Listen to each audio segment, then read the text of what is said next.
Chào các bạn. Hôm nay mình làm video ví dụ về cái ứng dụng của Machine Learning Vector nhé. Cái Machine Learning Vector thì nó có thể chạy ở trên cả vector kín này và vector hở như này. Vector hở cái là nó không kín thì một vòng ấy, nó còn đoạn thẳng ngắt quãng như này. Các bạn nhìn ở đây thì bạn nào nội thất thì chắc cũng quen cái này rồi. Mấy cái này thường làm ở chỗ mấy cái hàng chợ đâu, gọi nôm na là hàng chợ đi. Các cánh tủ áo như này, nó chạy các cái đường chỉ trang trí như này. Ở đây để chạy mấy cái này thì mình sẽ làm lần lượt nhé. Thế các bạn vẽ cái này thì các bạn có thể vẽ bằng CAD này, vẽ bằng ArcCam hoặc Corel. Ở đây mình vẽ bằng Artform nhanh. Ở đây để mình quét hết này, mình sẽ export ra file DXF. DXF Server. Cái này mình sẽ export rồi cho nên mình sẽ phải trồng đây. Các bạn mở Artform, ArcCam này, chọn tạo modem thì mình cứ để như này. Nhưng mà thường trong nội thất thì mình hay để nguyên là 2440 hoặc 1220. Nhưng mà đây mình làm ví dụ rồi, mình cứ để số này cho nó chẵn đi. Ở đây mình sẽ import vector data vào. Thông số có đều mặc định, ok. Ở đây thì mình sẽ làm ví dụ với cánh cửa này trước. Đây mình sẽ chuyển đến góc tọa độ bên trái này. Góc ván. Bạn nhấn vào toolpath này, chọn Machine Along Vector. Cái này như các bạn thấy là nó sẽ chạy được cả vector kín như thế này và các vector hở như thế này. Thì cái này hiểu đơn giản là nó sẽ chạy theo cái dao, theo cái đường mực, cái đường vector của mình đã vẽ thôi. Cái này thì ứng dụng rất là nhiều luôn. Chạy các cái palo, các thứ palo giả trên cái cánh tủ công nghiệp ấy. Nó dùng nhiều lắm. Ở đây thì thứ nhất là cái chiều sâu cắt thì tùy thuộc vào cái rãnh này mình chạy bao nhiêu. Ở đây mình sẽ dùng dao cầu 6 nhé. Mình sẽ để là khoảng 4 hoặc 5. Mình để 5 đi. Cái này thì các bạn nên test trước. Test thử là nó xuống bằng đấy thì nó đẹp không. Ở đây mình dùng dao cầu 6 nhé. Ở đây mình các bạn chuyển đơn vị mm phút này. Cái thông số này các bạn có thể đặt tùy biến theo cái máy của mình. Cái này mình để 40 nhé. Cái này không phải chế độ lấy mặt phẳng. Nếu mà cái dao cầu này mà nó lấy mặt phẳng thì nó hay kiểu cái zigzag như này này thì nó để rất là nhỏ. Nó để có hình như là 10 mấy %, 20% gì thôi. Cho mình nhấn ok, mình xem đích. Dao cầu này thì mình sẽ xuống là 5, xuống một lần luôn. Vật liệu thì các bạn có thể để bằng với chiều dài của ván, hoặc là các bạn để 5 cũng được, chẳng quan trọng. Tiếp theo là mình sẽ cho quét vector. Quét vector nghĩa là mình chạy bên trong thôi, dao cầu mà. Nhấn nào. Cái này nó làm rất là nhanh nhé. Mình cơ lâu này. Tiếp theo thì mình sẽ đến cái mục là mình cắt cái cánh tủ bên ngoài này ra khỏi ván, thì mình sẽ dùng chữ T này. Cắt 2D này mình chọn outside. Cái này thì ván 18 thì mình cho âm 1 ni nữa, ván 19. Mình coi như mình cắt 19 đi, dao 6. Ở đây mình sẽ chọn là setup down là 9,5, nhưng mình sẽ cắt 2 lần.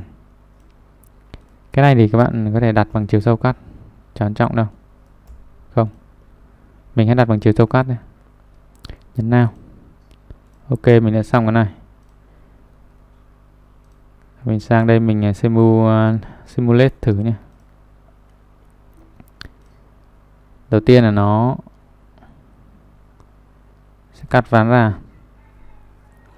Tất nhiên là cái cung đoạn này thì mình sẽ save thành hai cái nhé, thành hai file khác nhau. Thì mình sẽ đầu tiên sẽ là ấy trước.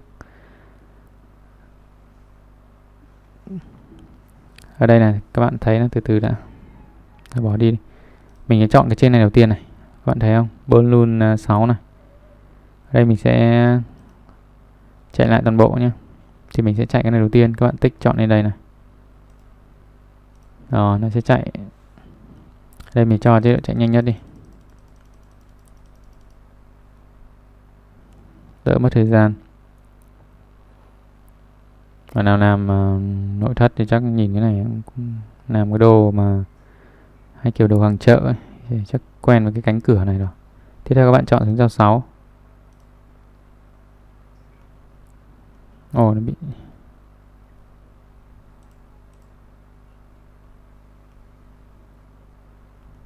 Các bạn chọn xuống dao 6 nhé, symbol luôn. Nhanh nhanh nhanh. Đó, trước khi chạy xong giao cầu thì mình sẽ cắt hai cánh cửa ra. Cái này nếu ngày xưa không có máy CNC thì làm lâu lắm. Có ke từng mực một, đây, cái giao cầu như này. Ke từng đường mực một mà mình chạy từng cái thì chắc hết nửa ngày quá. Làm chậm chậm hết lâu thời gian lắm. Thì máy CNC bây giờ nó làm nhanh lắm. Các bạn thích đẹp thì thích nhìn nó đẹp đẹp thì có thể chuyển đổi vật liệu thế, nhìn cho nó ví dụ như thế này, nhìn rất là rồi. Thì mình sẽ xóa cái symbol đi. Mình sẽ làm cái tiếp theo nhé. Quên, ở đây là các bạn sau khi xong các bạn nhấn Save Toolpage này. Save đầu tiên là mình chọn dao đi. Cái dao này thì mình sẽ cắt lần thứ hai đúng không? Thì mình cứ Save đi. Ở đây là dao 6 này, MDF. Ok, Save chồng lên. Chuyển sang. Tiếp theo mình Save cái dao cầu. Rồi, các bạn có thể xóa đi. Xóa hoặc là chuyển sang cạnh ở đây mình xóa luôn đi. Làm ví dụ cho nên mình sẽ xóa đi. Còn làm thực tế thì các bạn nên chuyển sang bên cạnh. Không. Fly. Cũng tương tự mình vào Toolpage và Machine Learning Vector. Quét cái vector cần chạy này. Ở đây Philip thì mình chọn là 6 đi. 6 nhẹ rồi. Ở đây mình sẽ dùng dao Vbit 45. Các bạn để ý nên các thông số này mình chỉnh rồi, nhưng các bạn chưa chỉnh thì phải chỉnh lại nhé. Cái này thì cái đẩy 19 được chứ sao. Nhấn nào. Tiếp theo thì mình cũng chọn chế độ cắt 19 này, 6, 9,5. Mình chọn vector bên ngoài này để cắt. Các bạn nhấn Shift để chọn thêm vector. Ok. Ở đây tương tự thì mình cũng sẽ chọn lên trên này để mình chạy cái vbit đầu tiên.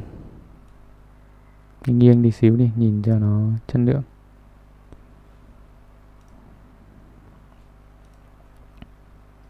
Rồi, mình sẽ lấy cái dao vbit này. Cái này thì có thể dùng các dao định hình những thứ để chạy các cái pano giả. Rồi, bạn sẽ thấy như này. Đường chạy của nó như này. Tất nhiên ở đây là chỉ là ấy thôi, simulate thôi, hình gọi là tượng trưng thôi. Chắc chắn nó chạy là sẽ không nhôm nhem như thế này đâu. Do quá trình hiển thị của nó thôi. Các bạn chọn xuống dao 6. Đây là cắt ván ra này. Sau khi chạy xong vbit này, chạy xong cái dao định hình ấy, dao mà đánh pano giả các thứ ấy, mình sẽ cắt ván ra. Bây giờ làm những cái này bằng máy CNC thì nhanh lắm, rất là nhanh luôn.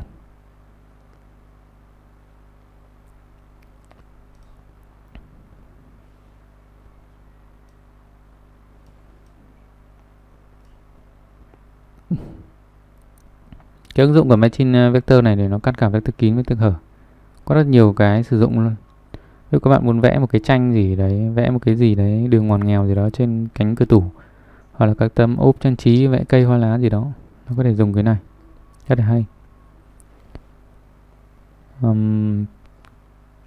Cái mà nâng cao thì thôi để sau đi. Chào bạn.